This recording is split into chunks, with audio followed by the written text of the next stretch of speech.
Hi everyone, it's Alicia and welcome back to my channel. Today is going to be a quick video from me. I am going to be catching up on the questions that were asked on the Pagan Perspective YouTube channel.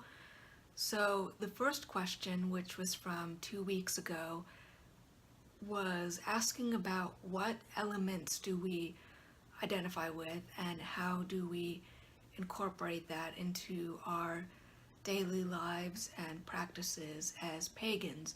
And for me, there's no question or wondering about that. I am 100% affiliated with the element of fire. I'm an Aries, my birthday is April 2nd, so I was born under a fire sign. I was born prematurely, and yet instead of being limp and lifeless and just kind of laying there like the doctors predicted, I apparently came out screaming and crying my head off. So yes, I've always been that sort of fiery spark to me. It wasn't until I met a very dear friend of mine who happens to be a water sign, Cancer specifically, that I mellowed out more and wasn't quite as feisty. And not that being feisty is a bad thing, but sometimes when I was younger especially, I could be more impulsive and impatient, where when I would start a project I would want to rush into it all and get it done right away and see results right away. And that friend of mine really taught me how to chill out and slow down and be patient and to savor the journey of creation as it goes. And if he's watching this, hopefully he knows who he is, and hello to you if you are indeed watching this. But yes, I absolutely identify with fire. I'm working more on dealing with water, being a writer, an artist, a theatrical artist specifically, connecting with water, deeper emotions. I've been working on that in my practice, just in creating my art, but also in meditating for myself and things like that, which isn't always easy. The deep sea metaphorically can be tough because you don't know what you're going to find down there in the darkness once you get down to where there's no light and where there can be strange things swimming around.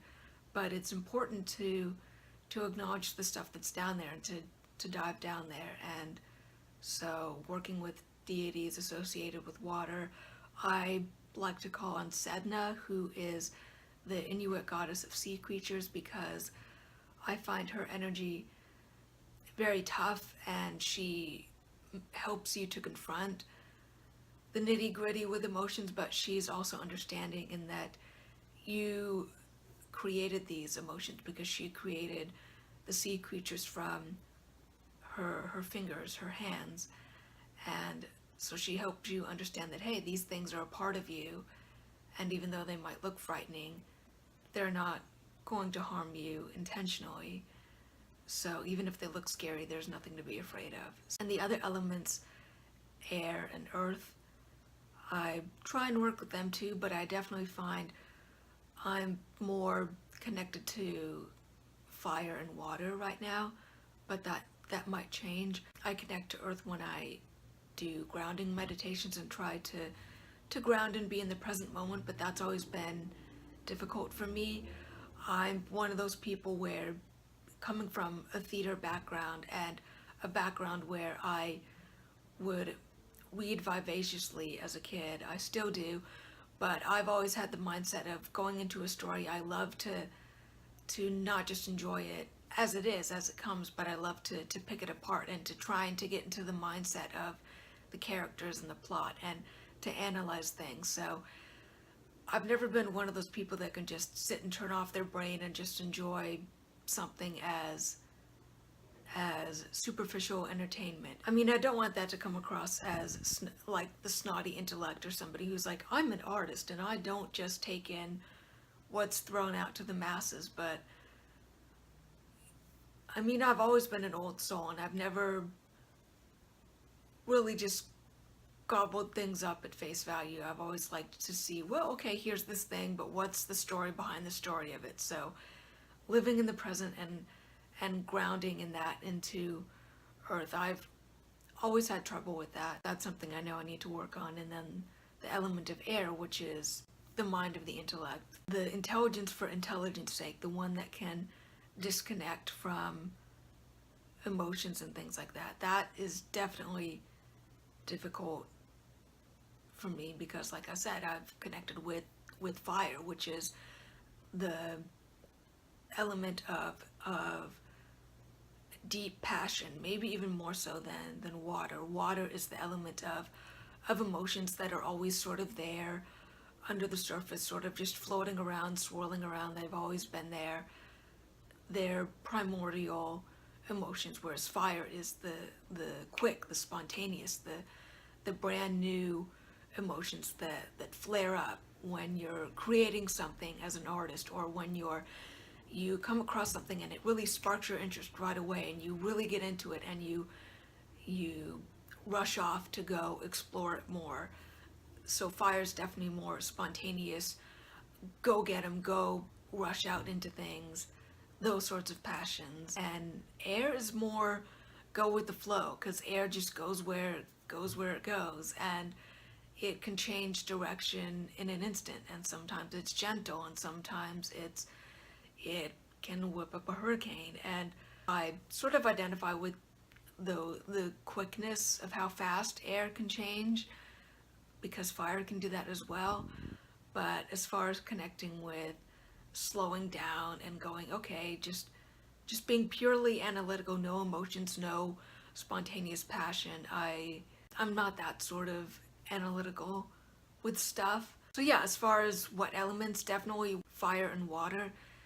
And the other elements, not so much. I don't really connect with them on as deep of a level as fire and water, but I'm working on that with Splintered Spirits, the book series I'm writing, and some of the characters are connected with, each one is connected with a certain element. And so working with those characters, finding their voices, I'm learning to connect with the different elements that I don't necessarily connect with personally. But I feel as a person and as a pagan, you should at least sort of know them, in the sense of where you have different friendships. Some friends you're really, really close with, and others you know them more on an acquaintance basis, where you have a sense of who they are, but you're not as close with them as other friends per se.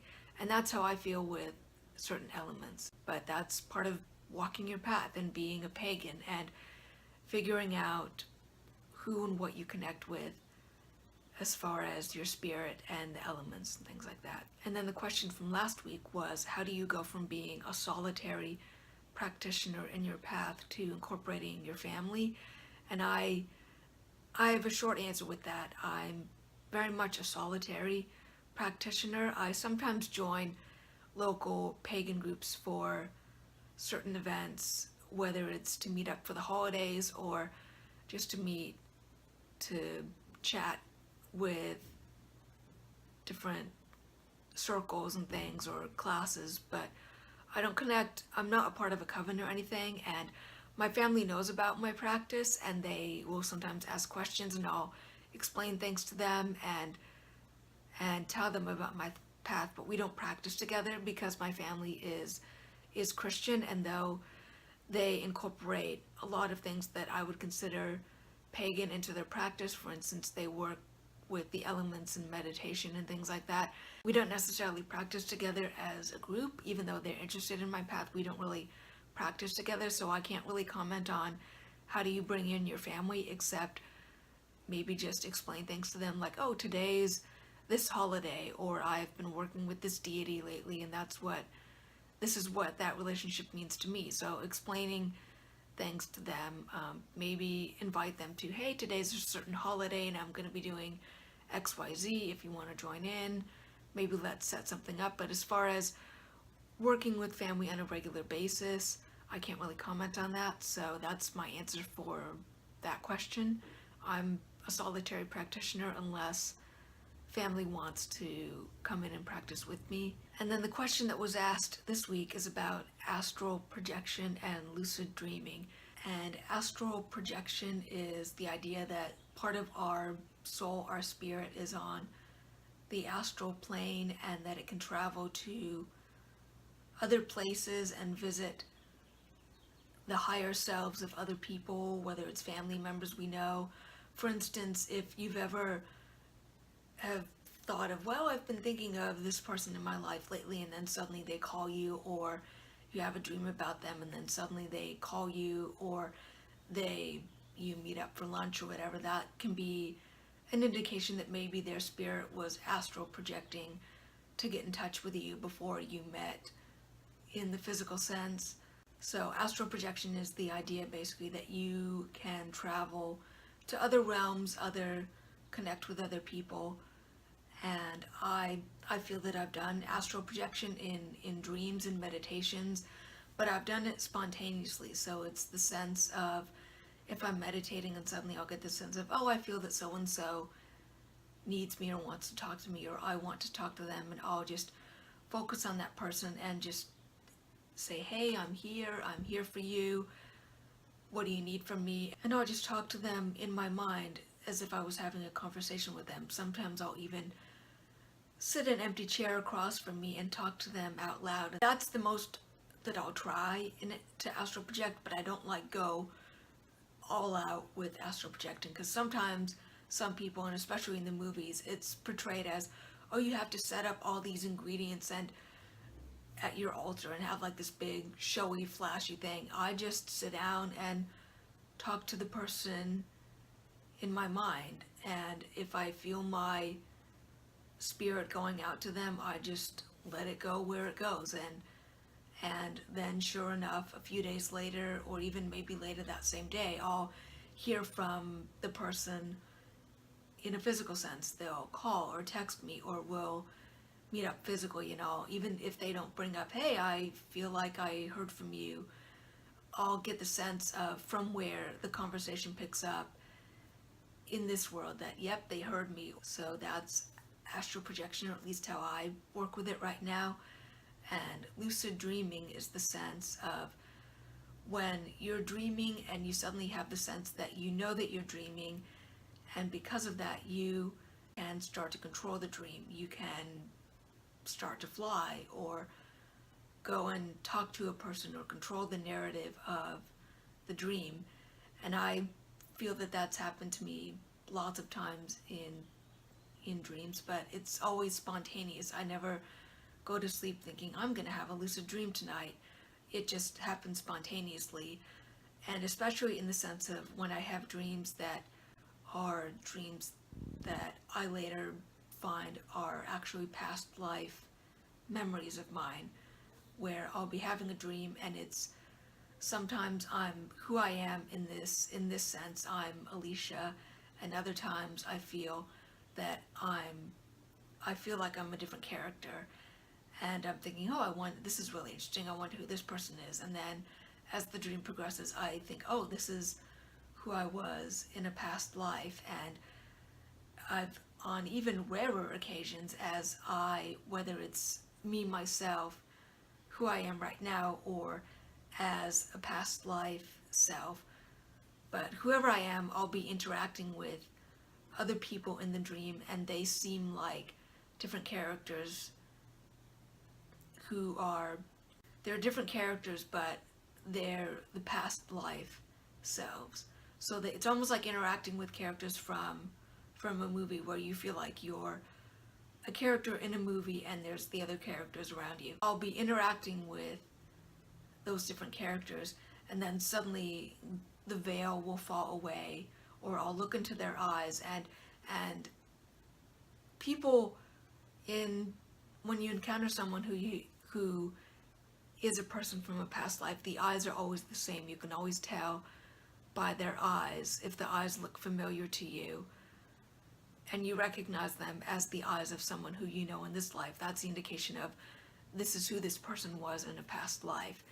And I'll get that sometimes, or sometimes even the image of who the past life self was will fall away, and I'll see who they are in this life completely as who they are in this life. So it's like I'll see the character, and then suddenly there'll be a clearing, and I'll see the person who they are in the past life. Like, oh, here's this friend that I know in this life and they suddenly look like who they look like now in this life, even though just a second ago they looked like a completely different person.